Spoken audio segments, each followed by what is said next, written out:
हरे कृष्णा। तो आज हम जानने वाले हैं प्रहलाद महाराज ने अपने आसुरिक मित्रों को क्या क्या संदेश बताया भगवत ज्ञान का। तो सबसे पहले उन्होंने बताया कौमारम आचरिते प्राज्ञो धर्मान भागवताम ही दुर्लभम मानुषम जन्म तदपि अध्रुवम अर्थतम। इसका क्या मतलब है कि भगवान की भक्ति जो है वो बचपन से ही स्टार्ट कर देनी चाहिए। कौमारम आचरिते प्राज्ञो, बुढ़ापे का इंतज़ार नहीं करना चाहिए, क्योंकि पता नहीं हम शायद बुढ़ापे तक पहुँचे या ना पहुँचें। और दूसरी चीज़ कि मनुष्य जीवन जो है वो बहुत दुर्लभ है। दुर्लभम मानुषम जन्म तदपि अध्रुवम, अध्रुवम है। अध्रुवम मतलब क्या होता है? बिल्कुल भी अशाश्वत है, कभी भी जा सकता है, अनित्य है। कोरोना में तो हम सबको इसके बारे में पता ही है। तो प्रहलाद महाराज ने ये दो चीज़ें बोली कि बचपन से ही हमें भक्ति स्टार्ट करनी चाहिए, और दूसरी कि ये बहुत दुर्लभ है मनुष्य जीवन, इसलिए भगवान की भक्ति सभी को करनी चाहिए। प्रहलाद महाराज ने आगे बोला कि हम सबको भौतिक सुखों के लिए बहुत ज़्यादा इंटरेस्टेड नहीं होना चाहिए। जितना भी थोड़ा बहुत करके हमें मिल जाए उसमें सुखी रहना चाहिए। अब कोई सवाल पूछ सकता है, अरे भाई ऐसा क्यों, हमें तो एम्बिशियस होना चाहिए। नहीं नहीं, क्यों? इसलिए क्योंकि मनुष्यम जन्म जो है, मनुष्य का जो जन्म है बहुत ही दुर्लभ है और उसका हर मोमेंट बहुत ही ज़्यादा वैल्यूएबल है, इसलिए हमें इसको गंवाना नहीं चाहिए व्यर्थ के कामों में।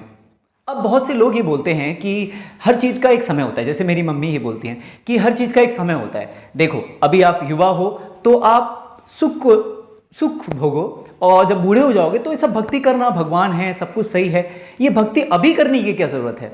तो वहाँ पे इस डाउट को सॉल्व करते हुए प्रहलाद महाराज इसका देते हैं जवाब। वो कहते हैं कि ये सारे विचार जो हैं वो सब व्यर्थ के हैं। हम लोगों को भक्ति अपनी स्टार्टिंग से ही करनी चाहिए, क्योंकि बुढ़ापे में जाकर हम लोग आध्यात्मिक रूप से सशक्त और ट्रेंड नहीं हो सकते। इसलिए हर मनुष्य का ये कर्तव्य है कि वो भगवान की भक्ति में लगे। फिर प्रहलाद महाराज ने बताया कि कैसे मैंने ये ज्ञान नारद मुनि से लिया। हम सब लोग गौड़ीय वैष्णव संप्रदाय में आते हैं। प्रभुपाद जी हमारे आचार्य हैं, और ये ज्ञान जो है कृष्णा ने ब्रह्मा जी को दिया। तेने हृदय ब्रह्म आदि कव्य, मतलब उनके हृदय में ये ज्ञान दिया। फिर ब्रह्मा जी ने नारद जी को दिया, नारद जी ने वेद व्यास को दिया, ऐसे ही मध्वा, फिर डिफरेंट आचार्य आए, और फिर प्रभुपाद जी से हमें ये ज्ञान मिल रहा है। तो ये जो ज्ञान है वो हमें गुरु परंपरा में लेना चाहिए। इस पर काफ़ी इम्फेसिस किया प्रहलाद महाराज ने, कैसे उन्होंने गुरु परंपरा में नारद मुनि से ज्ञान को लिया। अब अगले सत्र में वो बताएंगे कैसे जब वो गर्भ में थे अपनी मम्मी कयाधु के, तब उन्होंने ये ज्ञान नारद मुनि से लिया था। मैंने आपको पहले भी बताया था कि कैसे जो देवतागण थे वो कयाधु को मारने जा रहे थे। कयाधु हिरण्यकशिपु की पत्नी, प्रहलाद की माँ।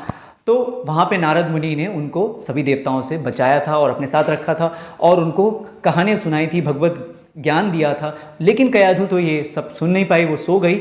लेकिन उनके जो बच्चा था गर्भ में, उसने ये सब सुन लिया, और वो निकला प्रहलाद महाराज, शुद्ध भक्त। तो अगली बार वो बताएंगे इसके बारे में कि गर्भ में उन्होंने क्या क्या सीखा नारद मुनि से।